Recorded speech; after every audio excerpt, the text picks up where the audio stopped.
Moment of inertia of ring about any of diameters is I naught. The moment of inertia of the ring about any tangent perpendicular to the plane is. चलिए बच्चों, एक अपने पास ring ले लेते हैं अपन. ठीक है, ध्यान समझिएगा. एक रिंग है, कह रहा है कि moment of inertia of ring about any of its diameters is I not. अब इस रिंग के सेंटर से पास होता हुआ जो एक एक्सिस है बच्चों, उसके अबाउट आपको मोमेंट ऑफ इनर्शिया पता है. बिल्कुल, इसको अगर मैं आई कह दूँ तो आपको आई की वैल्यू पता है. आई क्या होता है? I is M are square. Where is mass, M is mass of the ring और मास इस बार स्मॉल एम दिया हुआ है, नहीं दिया हुआ है, तो अपन कैपिटल एम ही लिखते हैं. आई इज एम आर स्क्वायर. ये मोमेंट ऑफ इनर्शिया किसका है? रिंग का है. ठीक है, बहुत बढ़िया. अब हमें क्या कह रहा है? हमें कह रहा है कि किसी भी डायमीटर के अबाउट जो मोमेंट ऑफ इनर्शिया है इस रिंग का, वो है बच्चों आई नॉट. तो अपन क्या करते हैं, डायमीटर के अबाउट एक बार मोमेंट ऑफ इनर्शिया कैलकुलेट करना अपन जानते हैं. ठीक है, देखिए कैसे करते हैं. अगर डायमीटर के अबाउट आपको मोमेंट ऑफ इनर्शिया कैलकुलेट करना है बच्चों, तो हमने दो डायमीटर, सिमेट्रिक डायमीटर ले लिया. डायमीटर ऑफ कोर्स सिमेट्रिक ही होगा. इसको मैं एक्स अबाउट कह रहा है तो एक्स आई एक्स कह देता हूँ कि moment of inertia of this diameter about x axis I x से रिप्रेजेंट करता हूँ, इसको आई वाई से. बच्चों बाय सिमिलरिटी आप ये कह सकते हैं कि जो moment of inertia I x होगा वही आई वाई होगा. ठीक है, due to symmetry.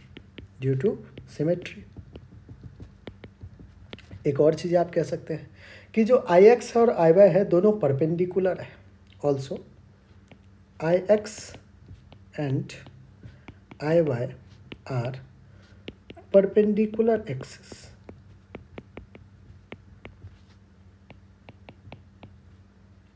To the axis I. देखिए आई एक्स आई वाई ये तो परपेंडिकुलर एक्सिस है ही है, साथ में ये जो आई जेड एक जा रहा है बच्चों अंदर की तरफ, जिसको हमने आई कह रखा है, वो भी तो परपेंडिकुलर है. That means I x I y और आई जेड इज आई, ये सब के सब क्या है? म्यूचुअली परपेंडिकुलर है. तो using perpendicular axis theorem, using perpendicular axis theorem, using perpendicular axis theorem, I can say that Ix plus Iy is equals to Iz, where Iz is axis passing through center of mass and perpendicular to the plane of ring, that is mr square. Iz तो बच्चों ये है. ठीक है ना, तो अपन यहाँ से लिख सकते हैं. और सिंस सिमेट्री है तो Ix Iy के इक्वल है. तो अगर Ix Iy के इक्वल है बच्चों, तो क्या मैं आई एक्स प्लस आई वाई की जगह 2 टाइम्स ऑफ आई एक्स ही लिख दूँ? लिख दिया. आई जेड की जगह मैं एम आर स्क्वायर लिखूँगा, लिख दिया. तो आई एक्स क्या आ गया हमारा? M are square by 2. ये तो हमने डिराइव करके लाया है M are square by 2. I X क्या है? I X is moment of inertia about diameter axis. अब डायमीटर से पास होता हुआ जो एक्सिस है उसको इसने कहा है कि आई नॉट. इसने आई एक्स को क्या कहा है? कि आई नॉट. क्वेश्चन ने तो कहा है कि ये किसके इक्वल है? आई नॉट के इक्वल है, तो कर दिया आई नॉट के इक्वल, कोई दिक्कत नहीं. अब देखते हैं बच्चों आगे की कहानी.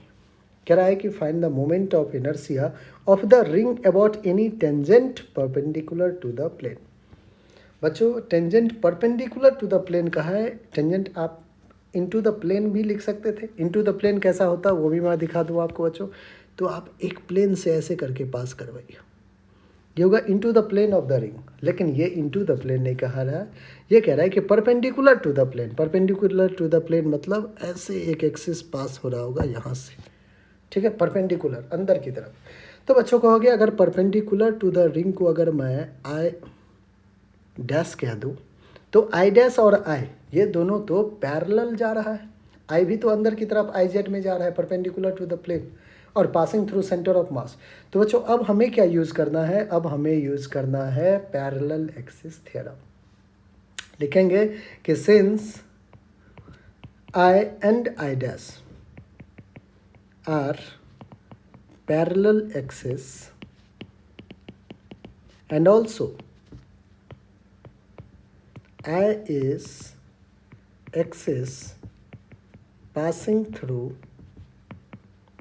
Centre of mass of the ring. देखिए आई नहीं है, आई तो सेंटर ऑफ मास से भी पास हो रहा है ना, रिंग के सेंटर ऑफ मास से. तो using parallel axis theorem, using parallel axis theorem we can write I dash में फाइंड आउट करना है। I dash is I centre of mass plus का m इंटू डिस्टेंस का स्क्वायर। अब distance क्या है, आई डैश और आई के बीच का डिस्टेंस। आइए बच्चों एक बार देखते हैं, आई डैश और आई के बीच का ये जो डिस्टेंस है तो रेडियस आर के इक्वल है। आई डैश और आई के बीच का जो डिस्टेंस होगा वो तो रेडियस आर के इक्वल होगा, तो m into r square. I C O M कितना है, आई सी ओ एम है आई कितना है एम आर स्क्वायर। तो बच्चों कैपिटल एम से मैं रिप्रेजेंट कर रहा हूँ तो कैपिटल एम ही रखिए, capital M into r square plus का एम आर स्क्वायर, तो 2mr स्क्वायर आया। आई डैश कितना आ गया बच्चों 2mr स्क्वायर। लेकिन आप अगर ऑप्शन देखें तो आई नॉट के टर्म्स में आंसर है आपके, तो आई नॉट के टर्म्स में आंसर है तो आपको यहाँ रेफर करना पड़ेगा, ये जो आपने कैलकुलेट किया है। इस एक्सप्रेशन से बच्चों आप एक चीज़ें तो यहाँ देख सकते हैं कि एम आर स्क्वायर की वैल्यू कितना है 2 टाइम्स ऑफ आई नॉट, ये चीज़ें आपको यहाँ से दिख रहा है। तो आप क्यों ना एम आर स्क्वायर को 2i0 से रिप्लेस करें, तो 2 times of M are square is 2i0, तो कितना आ जाएगा बच्चों 4i0। अब आप देखिए कि 4i0 हमारा कौन सा ऑप्शन है, 4i0 डी ऑप्शन है, डी ही हमारा क्या है बच्चों बिल्कुल करेक्ट ऑप्शन है।